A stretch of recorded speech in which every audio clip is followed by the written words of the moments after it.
एकनाथ शिंदेंसंदर्भात कोणतीही नाराजी नाही असं स्पष्टीकरण मुंबई भाजपचे अध्यक्ष अमित साटम यांनी दिलंय। एकनाथ शिंदेंना आपल्यासोबत ठेवायचं की नाही यावर दिल्लीत चिंतन आणि मंथन सुरू असल्याचा दावा संजय राऊतांनी केलाय। जागा वाटप हे प्रत्येक जागेचं व्यवस्थित ॲनालिसिस करून विविध पॅरामीटर्सचा विचार करून लोकल सेंटिमेंटचं लक्षात ठेवून या ठिकाणी जागा वाटप करण्यात आलेलं होतं आणि जे जागा वाटप झालं ते योग्यच होतं। त्याचं कारण असं आहे की जो निकाल लागला त्या निकालामध्ये हाफवे मार्क हा 114 होता आणि 114 पेक्षा 4 जागा जास्त म्हणजे 4 जास्त आल्या आमच्या हाफवे मार्कपेक्षा।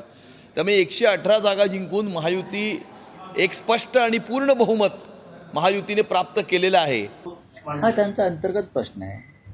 महानगरपालिका निवडणुका संपलेल्या आहेत, निवडणुकांचं एक वर्तुळ पूर्ण झालेलं आहे, लोकसभा ते महानगरपालिका। भविष्यामध्ये एकनाथ शिंदे यांना आपल्याबरोबर ठेवायचं की नाही याच्यावर सुद्धा दिल्लीमध्ये लवकरच चिंतन आणि मंथन सुरू होणार आहे।